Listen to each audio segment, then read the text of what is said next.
سب سے بڑا technical point ہے خرچ کریں کہاں، یہ بڑا مسئلہ ہے. افطاریوں کے ڈبے بانٹ رہے ہوتے ہیں لوگ باہر کھڑے ہو کے، ثواب مل جائے گا اس میں. دیکھو آپ انویسٹمنٹ جب آپ کرتے ہو، آپ کو پتہ ہے یہ پلاٹ ایسا ہے 1 کروڑ کا خریدوں گا 2 کروڑ کا بکے گا، اور یہ پلاٹ ایسا ہے 1 کروڑ کا خریدوں گا 1 کروڑ 1 لاکھ کا بکے گا، تو کہاں انویسٹمنٹ کرو گے؟ جہاں ڈبل پروفٹ مل رہا ہے. ابھی آپ جو افطاری کے ڈبے لوگوں میں بانٹ رہے ہو، اس میں تو 99% لوگ غیر مستحق ہیں جو اپنے گھر میں سموسے پکوڑے کھا سکتے ہیں. تھوڑا سا لیٹ ہو گئے گھر پہنچنے میں، یہی ہو جائے گا نا، آدھے گھنٹے بعد افطاری کر لیں گے، راستے میں کھجور سے روزہ کھول لیں گے. تو مستحقین کو تلاش کر کے میں کہتا ہوں ایک مستحق گھر، اس کی کفالت کر لینا، یہ زیادہ ثواب ہے بنسبت آپ لاکھوں روپے ہوا میں ایسے اڑا رہے ہو. خرچ کرنے کا مقصد غربت کا خاتمہ نہیں ہے، بنیادی مقصد تو اللہ کی رضا ہے. لیکن اللہ کی رضا ہے اسی وقت جب آپ زیادہ سے زیادہ مستحق کو تلاش کر کے دیں گے. رضا اللہ کی اسی میں ہے. جان چھڑانے کے لیے خرچ کرتے ہیں جو کر بھی رہے ہیں نا، جان چھڑاؤ بس، یوں پکڑا دو بس، چھوڑو یار. عربوں کی عادت ہے نا سخاوت، اس کا کتنا ناجائز فائدہ اٹھاتے ہیں پاکستانی اور بنگلہ دیشی لوگ. ہم ناظم آباد میں رہا کرتے تھے، ایک بندہ کنٹینر بک کرا کے لایا ہے. ہم نے کہا کوئی بڑا تاجر ہے بھائی، دبئی سے کنٹینر آ رہا ہے، اس کا مال ہی مال. اس میں پتہ چلا حرم میں بھیک مانگی اس کمبخت نے، بڑی بڑی بلڈنگیں بنا لی حرم میں بھیک مانگ کے. اب عرب کیا کرتے ہیں، میں نے وہاں دیکھا ہے، وہاں عرب عورتیں بھی طواف کر رہی ہیں، مرد بھی طواف کر رہے ہیں. اس کے بعد جب پاکستانی لوگ جن اوقات میں جاتے ہیں نا، وہاں اکثر پھر عرب نہیں ہوتے. جیسے حج کے سیزن میں آپ کبھی ایسے موسم میں جائیں نا جس میں عرب زیادہ ہوتے ہیں، میں گیا ہوں، تو وہ کیا کر رہے ہوتے ہیں، بس باہر نکلتے ہوئے پاکستانی جو ہے نا گھننے بن کے یوں کر کے کھڑے ہو جائیں گے ان کے سامنے، ایسے مسکین کی صورت بنا کے دل چاہتا ہے لپٹ کے رونا شروع کر دو اس کے ساتھ. اس سے زیادہ غریب بیچارہ دنیا میں کوئی پیدا ہوا ہی نہیں. وہ ایسی صورت بناتے ہیں. تو عربی لوگ، عربی عورتیں بھی، عربی مرد بھی، وہ کیا کر رہے ہوتے ہیں آ کے نا، وہ نوٹ ان کے تو ریال ماشاء اللہ، سخاوت بھی اللہ نے دی ہے، دل بھی بڑے دیے ہیں، پیسے بھی دیے ہیں. تو گڈی نکال کے، اچھا وہ پھونک مار کے نا جیب تھوڑی سی کھول کے رکھتے ہیں. میں نے دیکھا ہے ایسے گھننے بن کے نا یوں آ کے جھاڑو لے کے کھڑے ہو جائے گا یوں، تاکہ اور غریب لگے. پتہ نہیں جھاڑو بھی کہیں سے اٹھائی ہے، ادھار چل رہی ہوتی ہے جھاڑو، ایک ہی جھاڑو نا. آپ زیادہ تحقیق کریں، ہو سکتا ہے کمیشن پہ چل رہی ہو جھاڑو، وہ ریٹ لگ رہے ہیں اس کے، تو وہ جا رہے ہیں، وہ جیب میں پیسے ڈال کے نکل لیے. وہ تو کر رہے ہیں، اللہ ان کو اس کا اجر دے، لیکن یہ کوئی اچھی حرکت نہیں ہے. اس سے لوگ بھکاری بن رہے ہیں. آپ کو اللہ نے دیا ہے تو بھائی مستحق تلاش کرو آپ، لیکن مستحق تلاش کرنے میں تھوڑی محنت کرنی پڑتی ہے، اور محنت کرنے کے لیے پبلک تیار نہیں ہے. دیکھو ایک تو ہے رشتہ داروں پہ دینا، اس کے لیے تو مستحق ہونا ضروری نہیں ہے، رشتہ داروں پہ تو ویسے ہی خرچ کر لو. آج رشتہ داروں کی دعوتیں کی جاتی ہیں، ان کو کیش اماؤنٹ نہیں دیا جاتا. رشتہ داروں کو کیش اماؤنٹ دیا کرو. بس بات سمیٹ کے ختم کر رہا ہوں. کیا کیا کرو رشتہ داروں کو؟ بولو نا، کیش اماؤنٹ. سمجھتے ہو؟ لفافے میں نوٹ ڈالو، گوند لگا کے، الفی تو خیر نہیں لگتی اس پہ، گوند لگا کے بند کیا لفافہ، اس پہ لکھ دیا ہدیہ، اور بھائی کو پکڑا دیا جا کے، سب کے سامنے نہیں، چھپڑ میں لے جا کے کیا کر دیا کہ یار تو میرا بھائی ہے، یہ لے. ویسے تو کہتے رہتے تو میرا بھائی ہے، تو میری بہن ہے، تو میرا ماموں ہے، تو میرا چاچو ہے، تو وہ تو کیا ہو گیا اس میں، تو ساری دنیا کو پتہ ہے، اس کے ڈی این اے کراؤ، ماموں نکلے گا آپ کا. یہ ایسے تو ہم اللہ کو بھی کیا کہتے ہیں، وہ میرا اللہ ہے، میں اس کا بندہ ہوں، تو اللہ بھی نہیں مانتا ہی ہے. یہ ایسا ہی ہے جیسے آپ اپنی بیوی کو کہہ رہے ہو تو میری بیوی ہے، میں تیرا شوہر ہوں. کہہ رہی ٹھیک ہے بھائی، پھر واپسی پہ ایک درجن انڈے لیتے ہوئے آنا. پھر انڈے نہیں لے کے آؤں گا. چل بھائی آٹا لے کے آ. آٹا نہیں لے کر آؤں گا میں. اچھا مہر کی رقم دے دو، 20 سال ہو گئے شادی کو، نہیں مہر نہیں دوں گا. بچوں کی فیسیں دے دو، وہ بھی نہیں دوں گا. تو میری بیوی ہے، میں تیرا شوہر. وہ کہے گی لعنت ایسے رشتے پر، کس کام کا میاں ہے تو. تو ہمارا بھی یہی مسئلہ ہے، تو میرا اللہ ہے، میں تیرا بندہ. اللہ کہتا ہے روکڑا نکالو, پیسہ نکالو. اگر میں اللہ ہوں, میں کہہ رہا ہوں پیسہ نکالو, میری خاطر خرچ کرو. آپ کہہ رہے ہیں اللہ تو میرا اللہ, میں تیرا بندہ. آپ کہہ رہے ہیں یہ میرا بھائی ہے, میں اس کا بھائی ہوں. تو اللہ کہہ رہے ہیں اگر یہ تمہارا بھائی ہے تو اس کے لیے تم نے کیا کیا ہے؟ خونی رشتہ ہے نا اس میں, اور عام آدمی میں فرق ہے. یہ بہن ہے تو خونی رشتہ ہے, تو کیا کیا؟ کہہ رہے ہیں یہ میری بہن ہے, میں اس کا بھائی ہوں. یہ کیا ہم بچپن میں اکٹھے پلے بڑے ہیں, تو وہ تو اکٹھے اس لیے کہ ایک گھر میں پیدا ہو گئے, تو مجبوری تھی. اور یہ تھوڑی کہ پیدا اس گھر میں ہوئے وہ وہاں رہے گا, وہ اس گھر میں رہے گا. تم نے کیا کیا؟ تم نے کچھ بھی نہیں کیا.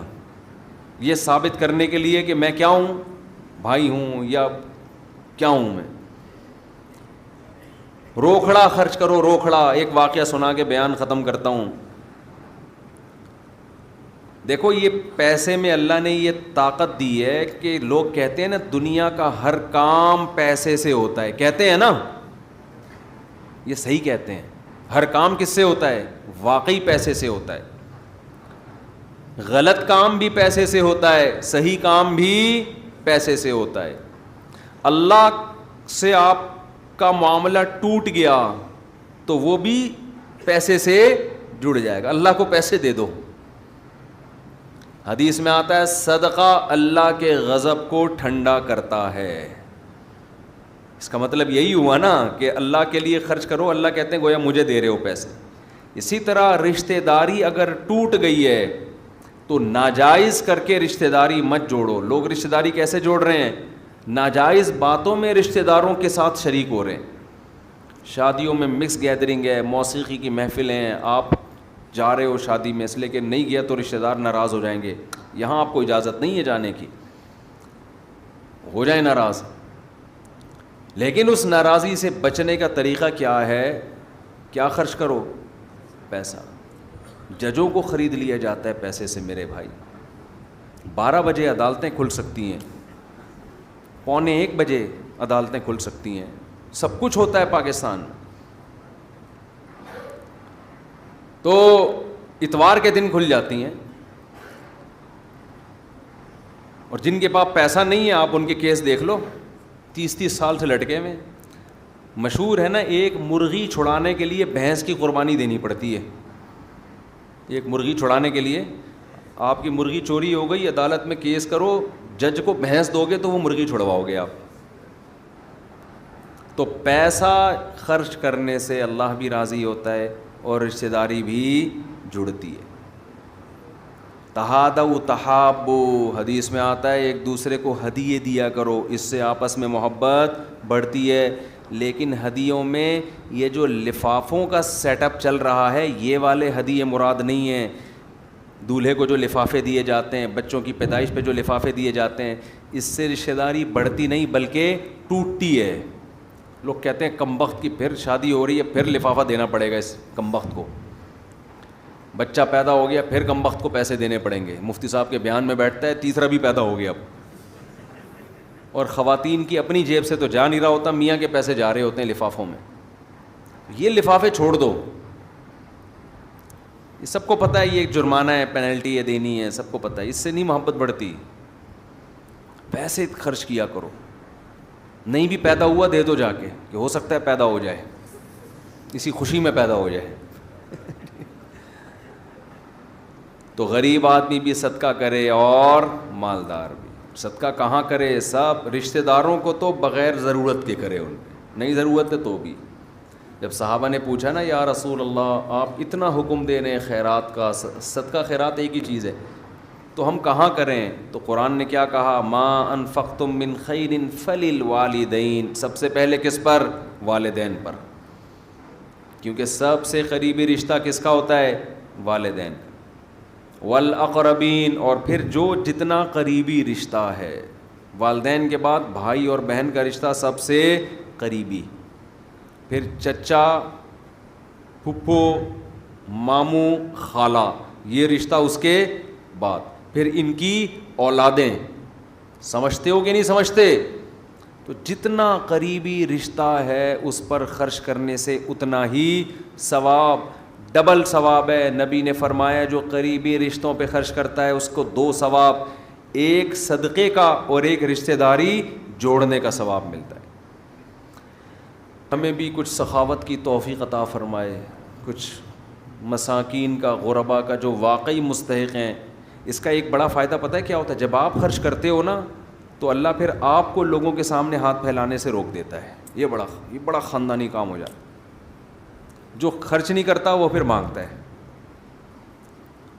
جو خرچ کر دیتا ہے اس کی بڑی, جب وہ اپنے پیسے دے رہا ہے دوسروں کو تو دوسروں سے کیسے مانگے گا؟ تو یہی ایک کوالٹی اگر پیدا ہو جائے نا انسان میں کہ دوسروں کے سامنے ہاتھ پھیلانے سے باز آ جائے, کچھ بھی ہو جائے نہیں, کیونکہ لوگوں میں مشہور ہو گیا نا تو دیتا ہے. تو جب یہ چیز پیدا ہو جائے گی نا اپنے اندر کہ آپ زندگی میں کسی کے سامنے ہاتھ نہیں پھیلاتے, یہی ایک فائدہ صدقہ کرنے کا اتنا بڑا ہے کہ تمام فائدوں پر یہ فائدہ بھاری ہے. کیونکہ اللہ کو اوپر والا ہاتھ پسند ہے, اللہ کو نیچے والا ہاتھ پسند نہیں ہے. مانگنے والا پسند نہیں اللہ کو, کون پسند ہے؟ دینے والا. تو عادت ڈالو بھائی. ایک صاحب میرے پاس آئے, مجھے کہنے لگا میری اتنی تنخواہ ہے, نوجوان تھا, تو میری حیثیت سے بہت زیادہ, میں کدھر خرچ کروں؟ میں نے کہا پہلا آدمی پاکستان میں دیکھا ہے جو یہ کہہ رہے میری جو تنخواہ ہے میری حیثیت سے زیادہ ہے. کہہ رہے میرے اتنے خرچے ہیں نہیں, یہ بہت زیادہ ہے. تو خرچ کرنے کی برکت سے نا یہ بھی فائدہ ہوتا ہے, آپ کو اپنی آمدن اپنی حیثیت سے زیادہ لگنے لگتی ہے. اگر خرچ نہیں کرو گے تو آپ کو یہ لگے گا کروڑوں روپے بھی کماؤ گے تو یہ میری حیثیت سے کیا ہے؟ کم ہے. تو جو صاحب دل ہے نا وہ چہرہ دیکھ کے پتہ لگاتے ہیں کہ یہ کنجوس ہے یا سخی ہے. سمجھتے ہو؟ کیونکہ سخی کے چہرے پہ رونق آ جاتی ہے, خوش رہتا ہے وہ, اور کنجوس کے چہرے پر رونق نہیں, کیونکہ مال کی محبت میں نا گھلا جا رہا ہوتا ہے, ٹینشن لے رہا ہوتا ہے. ہمارے حضرت فرمایا کرتے تھے کہ ایک آدمی کے دل میں لوگوں کی نظر میں بڑا بننے کا شوق ہے, یہ بھی برائی ہے. لیکن ایک آدمی کے دل میں دولت کی محبت ہے, یہ بھی برائی ہے. دولت کی محبت والی برائی زیادہ گھٹیا ہے, کیونکہ یہ انسانوں کی نظر میں بڑا بننا چاہتا ہے. تو انسان کی تو پھر بھی کوئی ویلیو ہے, اور یہ دل لگا رہا ہے چیزوں سے. جیسے بچے کھلونوں سے دل لگاتے ہیں نا, تو یہ دل کس سے لگا رہا ہے؟ چیزوں سے. لوگ دیکھتے ہیں نا علماء گاڑیوں میں گھوم رہے ہیں, جو صحیح عالم ہوگا نا وہ گاڑی کیا, وہ ہیلی کاپٹر میں بھی گھومے گا. اس کی نظر میں گدھا گاڑی میں گھومنا اور بڑی گاڑیوں میں گھومنے میں کوئی خاص فرق نہیں ہے. دل میں نہیں جگہ ہوتی ان کے, مٹی ہے بھائی, ختم ہو جائے گی. دنیا دار آدمی سمجھتا ہے کہ پتہ نہیں کیا ہے, کیا یعنی کیا ہو گیا, وہی ہے نا طوطا والا, کیا ہوا تو نکال. جیسے غیرت کو جھٹک کے نکالا تھا نا اس نے کہ قبول ہے گھر داماد, تو آپ دنیا کی محبت کو جھٹک کے کیا کر دو, نکال دو. بولا ایسی کی تیسی یار, کیا کرنا ہے بچا کے, یہ ہماری بنیادی ضرورت ہے. کھاؤ پیو کھلاؤ پیاؤ مر مرا کے ختم. لوگ کہیں گے کوئی کھلانے پلانے والا آدمی مرا ہے. سمجھتے ہو نہیں سمجھتے تو جیسے چل رہے ہو وہی پھر قبول ہے. ٹھیک ہے, پھر کیا ہے, قبول ہے. اللہ تعالیٰ سمجھنے کی عمل کی توفیق عطا فرمائے.